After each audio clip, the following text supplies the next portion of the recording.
और 11 में सबसे पहले बात कोरोना की करेंगे, जिसकी दूसरी लहर बेकाबू हो रही है। रोज केस बढ़ रहे हैं, रोज नए रिकॉर्ड बन रहे हैं और रोज ये ग्राफ ऊपर की ओर चढ़ता जा रहा है। देश में 24 घंटे में कोरोना के 39,000 से ज्यादा नए मामले सामने आए। इनमें सबसे ज्यादा केस महाराष्ट्र से ही है। महाराष्ट्र में एक दिन में 25,000 से ज्यादा नए मामले सामने आए। मुंबई की ही बात कर लें तो वहां पर सोमवार से मॉल में बिना टेस्ट के एंट्री पर बैन लग गया है।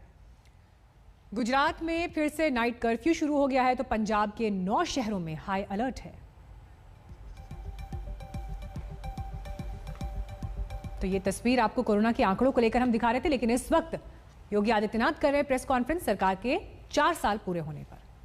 चिकित्सा शिक्षा और संसदीय कार्य मंत्री श्री सुरेश खन्ना जी की ओर से, अपनी इस पूरी टीम की ओर से आप सबका हृदय से स्वागत करता हूं।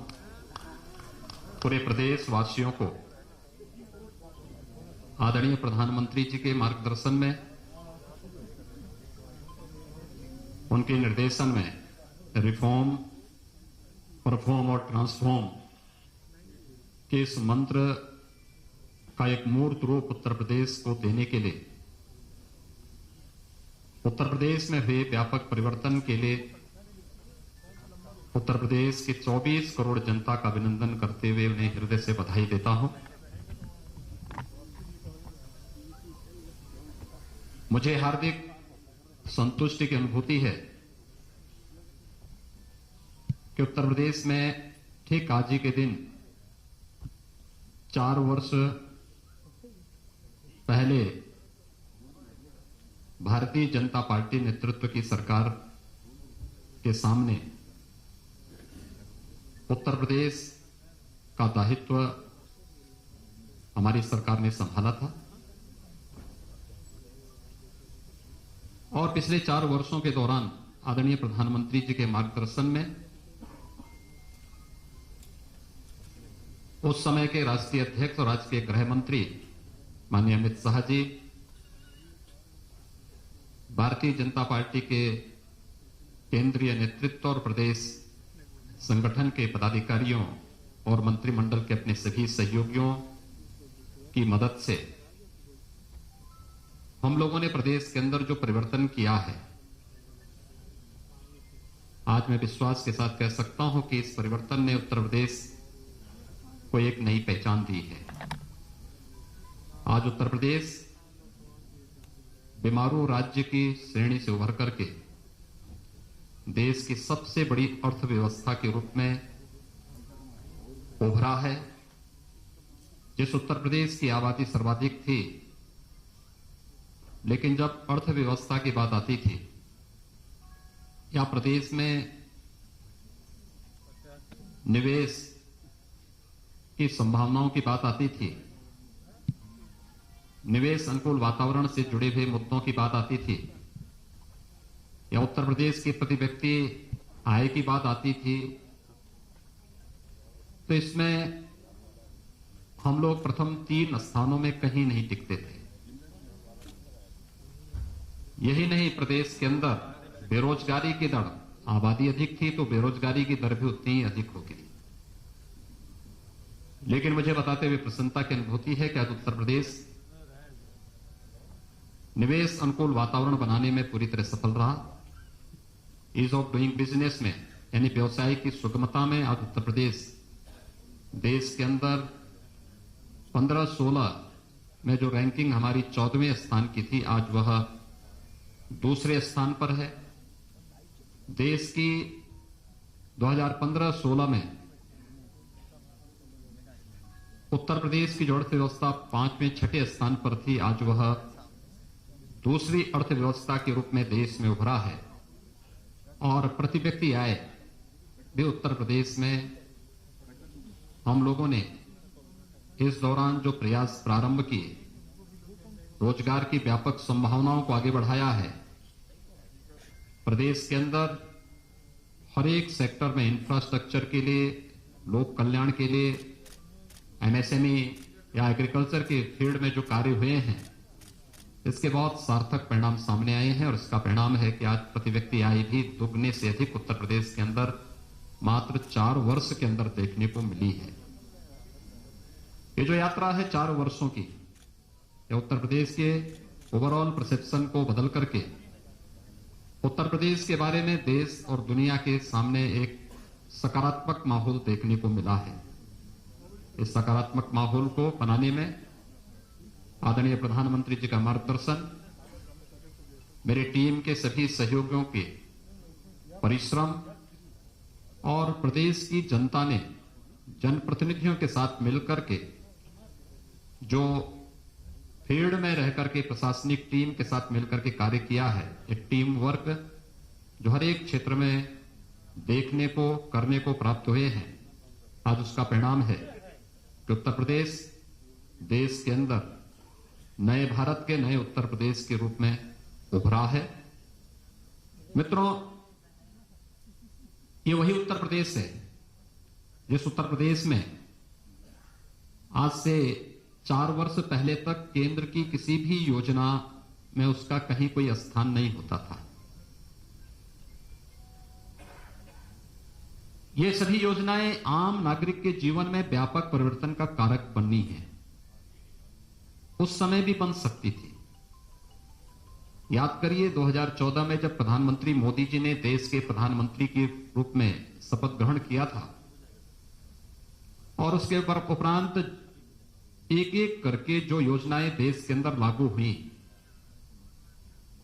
उन योजनाओं को समयबद्ध ढंग से तत्कालीन सरकार ईमानदारी के साथ उत्तर प्रदेश के अंदर लागू करती, बहुत बड़ा परिवर्तन उस समय किया जा सकता था। सरकारों ने रुचि नहीं ली या उससे पहले उस प्रकार की सोच नहीं थी।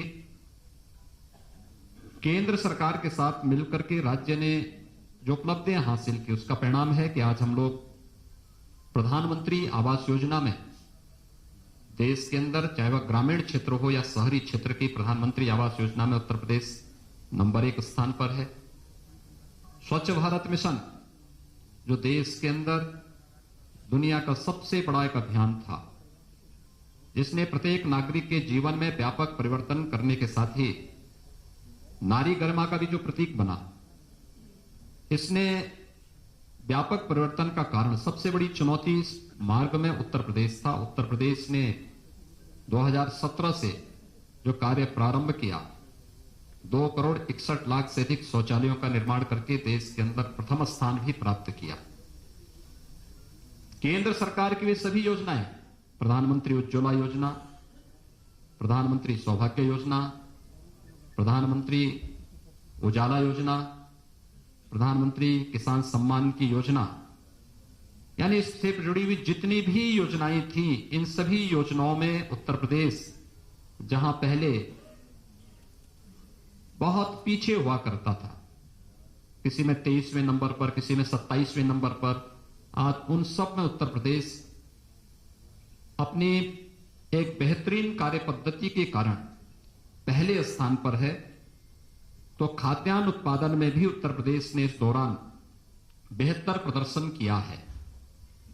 हम लोगों ने इस दौरान प्रदेश के अंदर किसानों के हितों के लिए जो कार्य प्रारंभ किए, हम सब जानते हैं कि देश के अंदर किसान राजनीति के एजेंडे का हिस्सा ईमानदारी के साथ 2014 के बाद बना, जब सॉइल हेल्थ कार्ड, प्रधानमंत्री फसल बीमा योजना, प्रधानमंत्री कृषि सिंचाई की योजना जैसी योजनाएं लागू हुई।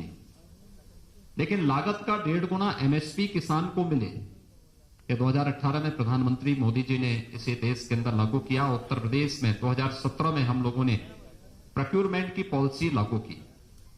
रिकॉर्ड मात्रा में खाद्यान्न का क्रय हमने सरकारी क्रय केंद्रों के माध्यम से करना प्रारंभ किया और मुझे बताते हुए प्रसन्नता है कि डीबीटी के माध्यम से केवल खाद्यान्न का 66,000 करोड़ रुपए से अधिक की राशि किसान के खाते में देने का कार्य इस दौरान सरकार ने किया।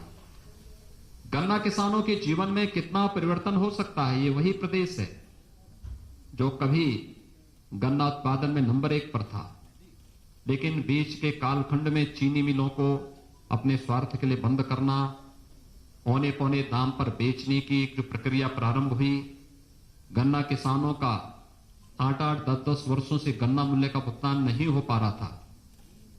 राज्य सरकार ने 2017 में जो कार्य पद्धति आगे बढ़ाई उसका परिणाम है कि पिछले 4 वर्ष के दौरान हमारी सरकार 1,27,000 करोड़ रुपए से अधिक का गन्ना मूल्य का भुगतान करने में सफल रही और कोरोना कालखंड के दौरान भी हम लोगों ने सभी 119 चीनी मिलों का सफलतापूर्वक संचालन प्रदेश के अंदर किया। ये वे कार्य हैं जिसके माध्यम से प्रदेश सरकार व्यापक परिवर्तन करने में प्रदेश के अंदर सफल रही और उसका परिणाम हर एक क्षेत्र में देखने को प्राप्त हुआ। प्रदेश के अंदर चाहे वह ई प्रोसिक्यूशन प्रणाली में प्रदेश ने देश के अंदर प्रथम स्थान प्राप्त करने का रहा हो या फिर अन्य हर एक फील्ड में वे व्यापक परिवर्तन करके दिखाए हैं। प्रदेश के अंदर पिछले 4 वर्षों की हमारी उपलब्धियों में यह भी है कि पिछले 4 वर्ष के दौरान ये वही उत्तर प्रदेश है जिसमें कोई पर्व और त्योहार शांतिपूर्ण तरीके से नहीं मनाया जा सकता था। आज मैं इस बात को बड़े हर्ष और गौरव के साथ कह सकता हूं कि विगत 4 वर्ष में सभी पर्व और त्योहार बहुत शांतिपूर्ण तरीके से प्रदेश के अंदर संपन्न हुए। और यही नहीं, 4 वर्ष में प्रदेश के अंदर कोई दंगा भी नहीं हुआ, बल्कि प्रदेश सरकार ने पेशेवर अपराधी और माफियाओं के खिलाफ, प्रदेश में शांति भंग करने वाले तत्वों के खिलाफ जो कार्रवाई की वो देश के अंदर एक मानक भी बने और उसके परिणाम देश के अंदर भी और हर एक तबके ने उसको बहुत सकारात्मक भाव के साथ लिया। और आज उसका परिणाम है कि प्रदेश के बारे में लोगों के मन में एक धारणा बदली। आज प्रदेश व्यापक निवेश की उन संभावना का एक सबसे अच्छे गंतव्य के रूप में बना है, जहां पर पहले कोई आना नहीं चाहता था, असुरक्षा का भाव था, दंगों के कारण संपत्ति की क्षति का भय होता था। आज उसे इस बात का भय नहीं है। आज हर एक देश और दुनिया का निवेशक का पहला निवेश का सबसे अच्छा गंतव्य कोई दिखाई देता है तो उत्तर प्रदेश उसका सबसे अच्छा गंतव्य है। पुलिस रिफॉर्म के मामले में भी हम लोगों ने इस दौरान अच्छे काम किए। वर्षों से जो मांग होती थी पुलिस कमिश्नरी सिस्टम की, वह हम लोग प्रदेश के अंदर लागू करने में सफल हुए। प्रदेश की राजधानी लखनऊ और गौतम बुद्ध नगर पुलिस कमिश्नरेट सिस्टम से जुड़ा है। पुलिस के अंदर रिफॉर्म की अन्य जो प्रक्रिया होनी थी या वहां पर पुलिस कर्मियों के लिए बुनियादी सुविधाओं के लिए, चाहे वह पुलिस लाइन में पुलिस बैरक की स्थापना या पीएसी के जर्जर आवासों के स्थान पर उनको अच्छे आवासीय बैरक के निर्माण की कार्रवाई हो, पुलिस थानों में बुनियादी सुविधाओं की आवश्यकता का हो, ये कार्य सफलतापूर्वक संपन्न किए गए। हर एक थाने में 1535 थाने, 350 तहसीलों में महिला हेल्प डेस्क की स्थापना करने के साथ ही प्रदेश के अंदर यह भी प्रयास प्रारंभ किए गए कि जो जर्जर थाने थे वहां पे नए भवनों का निर्माण हो, जिनका क्षेत्रफल ज्यादा था। इस दौरान हम लोगों ने कुछ नए थानों की स्थापना भी प्रदेश के अंदर 59 नए थाने, 29 नई चौकियां, 4 नए महिला थाना, आर्थिक अपराध शाखा के 4 थाने, विजिलेंस के 10 थाने, साइबर क्राइम के 16 थाने और फायर टेंडर के 59 यानी 59 नए केंद्रों की स्थापना भी प्रदेश के अंदर इस दौरान करने में हमें सफलता प्राप्त हुई। अपराध की प्रकृति बदलने के साथ ही प्रदेश के अंदर उस दिशा में नए प्रयास भी प्रारंभ हुए। खासतौर पर 18 जो हमारे रेंज हैं, इन सभी 18 रेंज में नई विधि विज्ञान प्रयोगशालाओं की स्थापना की कार्रवाई को भी प्रदेश सरकार ने तेजी के साथ आगे बढ़ाने का कार्य किया। और जो एक प्रदेश के अंदर जीरो टॉलरेंस की नीति अपराध और अपराधियों के प्रति प्रदेश सरकार की रही है, उसका परिणाम रहा है कि 16-17 की तुलना में अगर हम प्रदेश के अंदर कानून व्यवस्था से उसकी तुलना करें या सुरक्षा के मामले में देखें तो डकैती में 65.72%, लूट में 66.15%, हत्या में 19.80%, बलवा में 40.20%, बलात्कार की घटनाओं में 45.43% की कमी भी देखने को मिली है। प्रदेश ने इस दौरान तमाम अन्य कार्यक्रम, महिला सुरक्षा के बारे में जो मैंने पहले महिला हेल्प डेस्क की बात की, इसके अलावा 18 जो हमारे पुलिस परिक्षेत्रीय कार्यालय हैं वहां पर महिला साइबर क्राइम सेल की स्थापना, 18 परिक्षेत्र जनपदों में थाने के समकक्ष एक महिला पुलिस चौकी परामर्श केंद्रों की स्थापना भी इस दौरान यहां पर संपन्न की गई। प्रदेश के अंदर कृषि विज्ञान केंद्र, किसानों को आधुनिक तकनीक के साथ जोड़ने के लिए 20 नए कृषि विज्ञान केंद्रों की स्थापना प्रदेश के अंदर इस दौरान स्थापित की गई। प्रधानमंत्री कृषि सिंचाई योजना के माध्यम से प्रदेश के अंदर वर्षों से लंबित यानी दशकों से लंबित जो कृषि की सिंचाई की परियोजनाएं थी, बाण सागर की परियोजना 4.5 दशक से लंबित पड़ी हुई थी। सरकार आने के बाद इस प्रकार की इन सभी परियोजनाओं को पूरा किया गया। 11 सिंचाई की परियोजनाएं अब तक प्रदेश के अंदर जो दशकों से वर्षों से लंबित पड़ी हुई थी उन्हें पूरा करने में हमें सफलता प्राप्त हुई, जिसके कारण प्रदेश के अंदर 2.21 लाख हेक्टेयर अतिरिक्त सिंचाई की सुविधा उपलब्ध हुई और 2,33,000 से अधिक किसान इससे लाभान्वित हुए।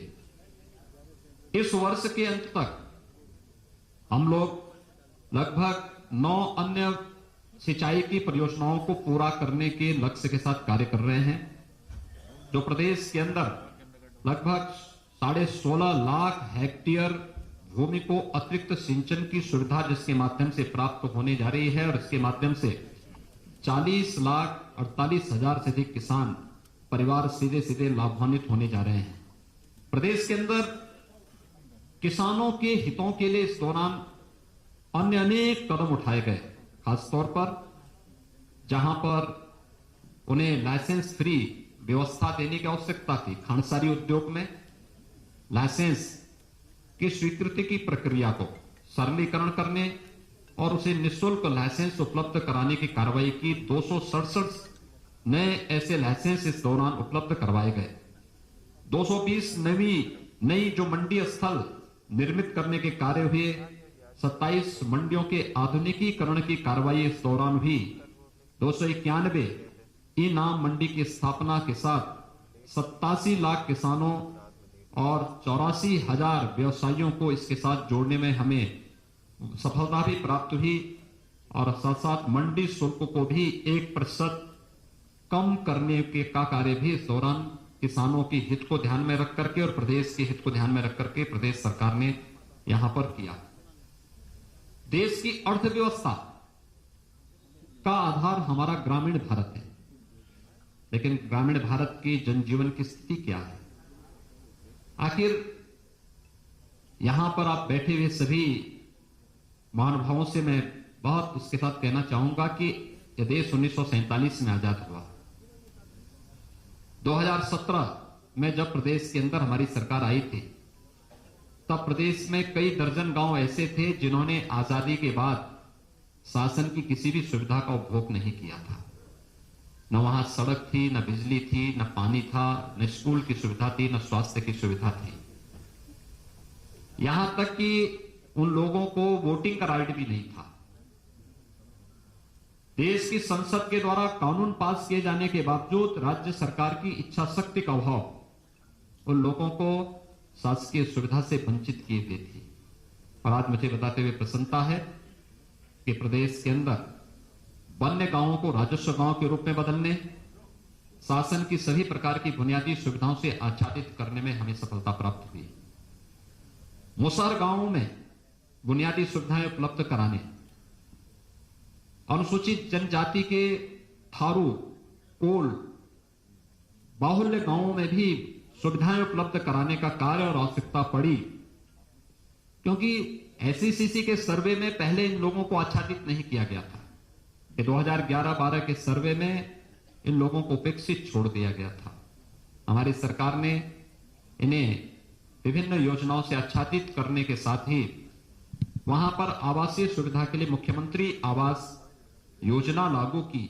और आज मुझे बताते हुए प्रसन्नता है कि सभी मुसहर गांव, सभी वन्य गांव, बनटांगिया गांव इन सुविधाओं से आच्छादित हो चुके हैं। और प्रदेश सरकार ने नई योजना के अंतर्गत थारू, कोल और सहरिया जैसी जातियों को भी अब इससे कवर करने की कार्रवाई को आगे बढ़ाने का कार्य किया।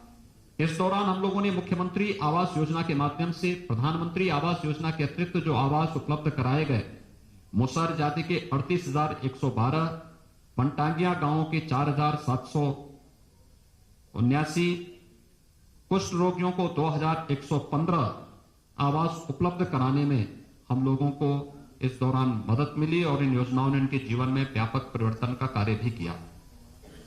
ग्रामीण क्षेत्र की अर्थव्यवस्था में कनेक्टिविटी का एक बड़ा योगदान है और प्रदेश के अंदर भी आप याद करिए, जब 2017 में प्रदेश के अंदर सरकार आई थी तब प्रदेश के अंदर दो बातें बहुत साफ चलती थी, एक सड़क कनेक्टिविटी को लेकर के और दूसरा बिजली को लेकर के। ये मान्यता थी कि अगल बगल के सभी राज्यों में शाम के बाद बिजली चलती थी और जहां से अंधेरा शुरू होता था लोग मानते थे उत्तर प्रदेश की सीमा शुरू हो गई है। आज मैं कह सकता हूं उत्तर प्रदेश के अंदर विद्युत व्यवस्था को बेहतर करने में और बिना भेदभाव के शासन की योजना बिना भेदभाव के प्रत्येक नागरिक को मिलनी चाहिए और यह कार्य प्रदेश सरकार ने इस दौरान किया। हर जिला मुख्यालय को 24 घंटे, हर तहसील मुख्यालयों को 20 से 22 घंटे और ग्रामीण क्षेत्र में 16 से 18 घंटे की विद्युत की आपूर्ति करने के साथ ही 1,21,000 गांवों तक बिजली पहुंचाने का काम यानी इंफ्रास्ट्रक्चर, नया इंफ्रास्ट्रक्चर खड़ा किया गया और 1,38,00,000 ग्रामीण परिवारों को निःशुल्क विद्युत कनेक्शन उपलब्ध करवाने में सरकार ने जहां सफलता प्राप्त की, वहीं साथ ही साथ इस दौरान कनेक्टिविटी को बेहतर किया गया। इंटर स्टेट कनेक्टिविटी, प्रदेश की सीमा नेपाल राष्ट्र से भी जुड़ी हुई है।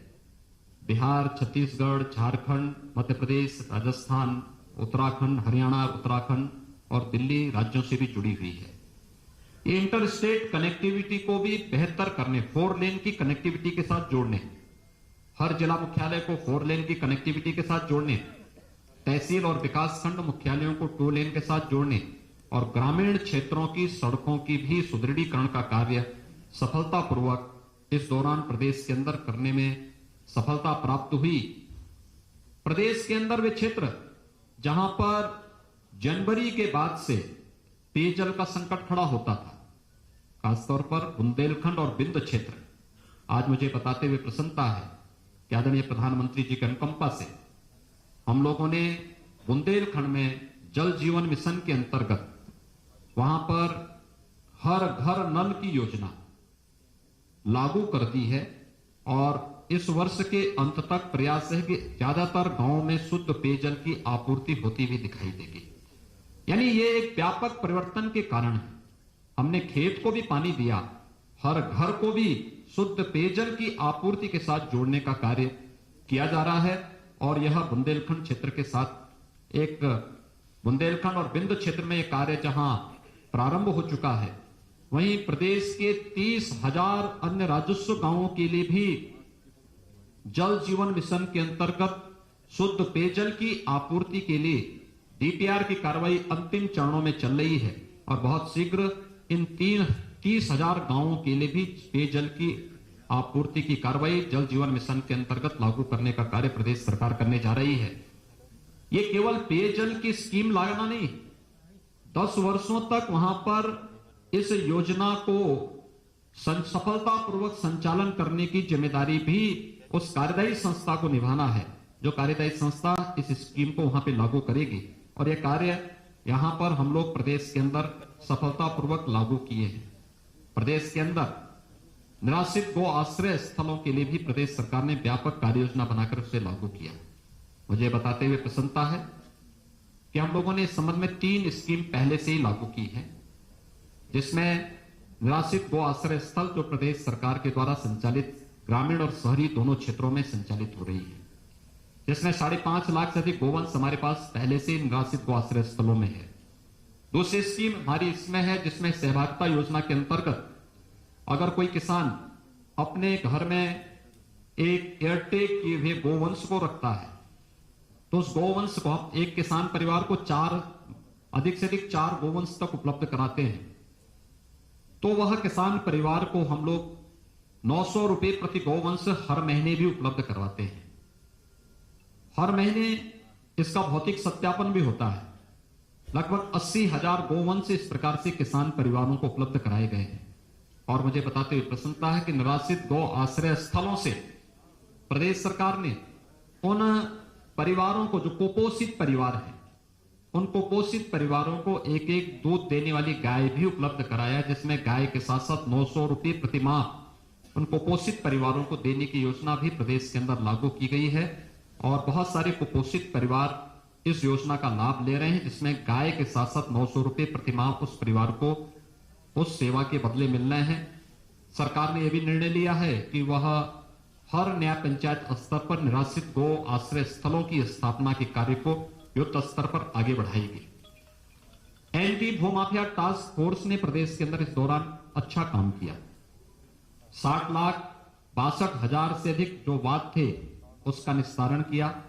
54,000 हेक्टेयर से अधिक लैंड को भूमाफियाओं के कब्जे से मुक्त कराने में हमें सफलता प्राप्त हुई। और ये भूमाफियाओं के कब्जे से छुड़ाई गई भूमि, ये हमारे लिए प्रदेश के अंदर निवेश के लिए एक लैंड बैंक का भी काम की। लेकिन साथ साथ यह उन गरीब परिवारों को, जिनके पास अभी तक अपना आवास बनाने के लिए कोई भूमि नहीं थी, उन्हें भूमि का पट्टा वहां पर उपलब्ध कराने में भी हमें मदद मिली। प्रधानमंत्री स्वामित्व योजना के माध्यम से प्रदेश के अंदर 2 लाख से अधिक भूस्वामियों को उनकी जिस जमीन पर उनका मकान है उसका स्वामित्व के कागजात भी उन्हें उपलब्ध कराने में सफलता प्राप्त हुई।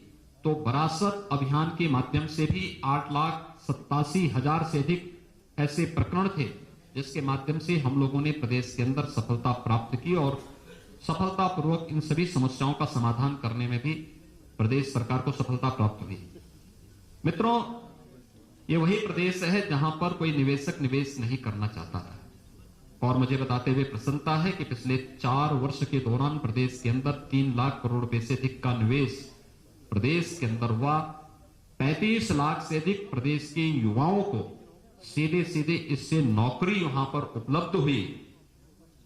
ये प्रदेश के अंदर निवेश की उन संभावनाओं को आगे बढ़ाता दिखाता है जो प्रदेश ने 2017 प्रदेश में सरकार आने के तत्काल बाद हम लोगों ने 21 अपनी सेक्टोरियल पॉलिसीज के माध्यम से जो कार्य प्रारंभ किए थे। निवेश मित्र पोर्टल, जिसमें हम लोगों ने 227 सेवाएं इसमें दी थी।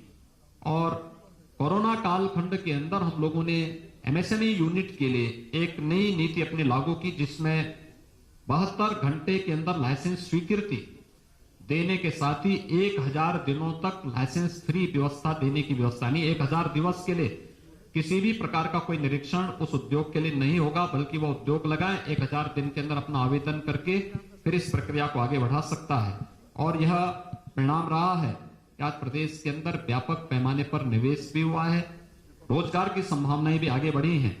और खासतौर पर कोरोना कालखंड के अंदर जो चीजें देखने को मिली हैं, खास इस दौरान लगभग 56,000 करोड़ रुपए से अधिक का निवेश प्रदेश के अंदर हुआ है, जिसमें देश का पहला डिस्प्ले यूनिट उत्तर प्रदेश के अंदर लग रहा है। उत्तर भारत का पहला डाटा सेंटर पार्क भी उत्तर प्रदेश के अंदर ही स्थापित हो रहा है। और अन्य तमाम योजनाएं भी हम लोगों ने प्रदेश के अंदर इस दौरान लाने में सफलता प्राप्त हुई। खासतौर पर आइकिया का, जो फर्नीचर और हाउस होल्ड से जुड़ी हुई दुनिया की जो प्रख्यात कंपनी है, उसका निवेश भी इस दौरान उत्तर प्रदेश के अंदर देखने को मिला है। प्रदेश के अंदर इसके साथ ही हमारी परंपरागत उद्यम को प्रोत्साहित करने की एक जनपद एक उत्पाद की जो योजना है, आज वह देश और दुनिया के अंदर बहुत लोकप्रिय हुई है। इसने परंपरागत उद्यम को एक नई उड़ान दी है, एक नई पहचान दी है।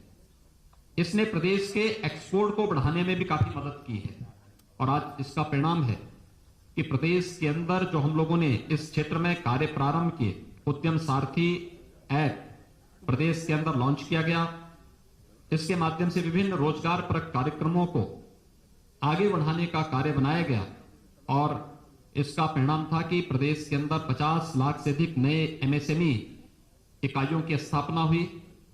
2,13,000 करोड़ रुपए से अधिक का बैंक से ऋण उपलब्ध करवाने में हमें इसके माध्यम से मदद मिली और 1,80,00,000 से अधिक रोजगार का सृजन केवल इन एमएसएमई यूनिट के माध्यम से हमें प्रदेश के अंदर इसके माध्यम से प्राप्त हुई। आत्मनिर्भर भारत पैकेज के अंतर्गत भी 12,91,000 इकाइयों को 42,700 करोड़ रुपए के ऋण उपलब्ध करवाने में कोरोना कालखंड के दौरान ही हमें मदद मिली और इसके माध्यम से प्रदेश में 1,14,000 करोड़ रुपए से अधिक के जो निर्यात की संभावनाओं को, यानी इसने हमारी निर्यात की संभावनाओं को आगे बढ़ाने का कार्य भी किया और प्रदेश के अंदर उन संभावनाओं को आगे बढ़ाया है जिसके लिए कभी प्रदेश जाना जाता था।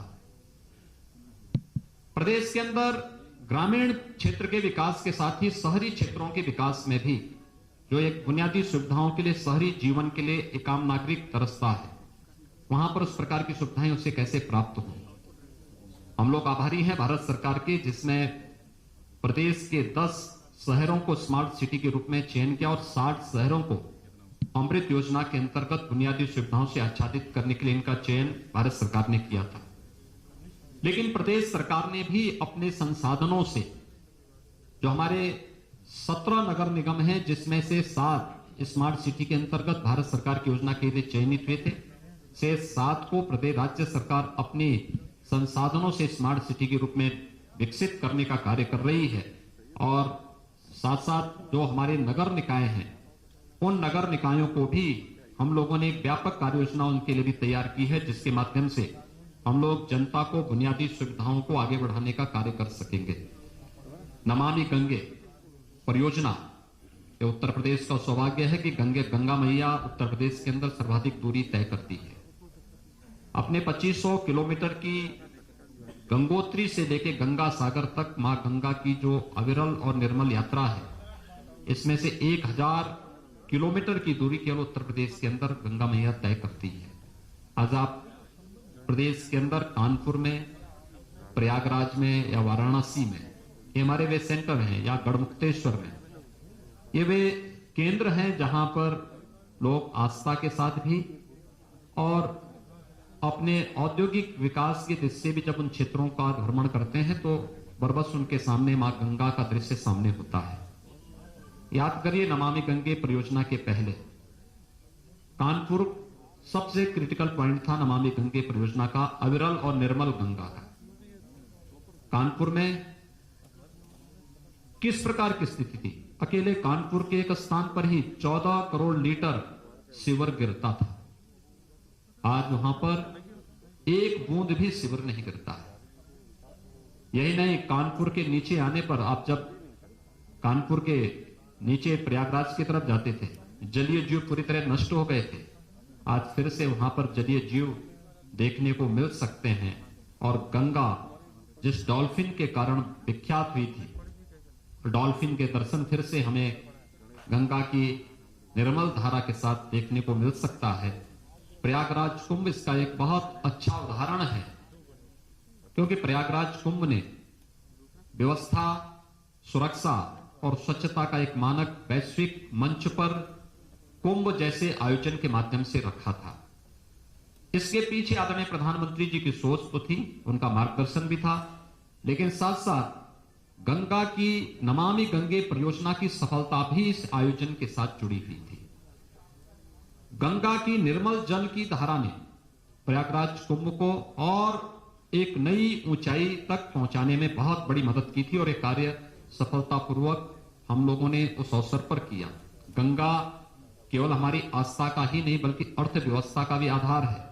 आज देश का पहला जो जल मार्ग है वह उत्तर प्रदेश के अंदर हल्दिया से वाराणसी तक बनकर के तैयार हो चुका है और इसमें कोरोना कालखंड के अंदर बहुत सारी चीजों को प्रदेश के अंदर खाद्यान्न, सब्जी, फल आदि को एक्सपोर्ट करने का उपयोग हम लोगों ने इस जल मार्ग का किया था। प्रयागराज तक इस मार्ग को बढ़ाने की कार्रवाई युद्ध स्तर पर चल रही है और इसके बहुत अच्छे और सार्थक परिणाम बहुत जल्दी सामने आएंगे।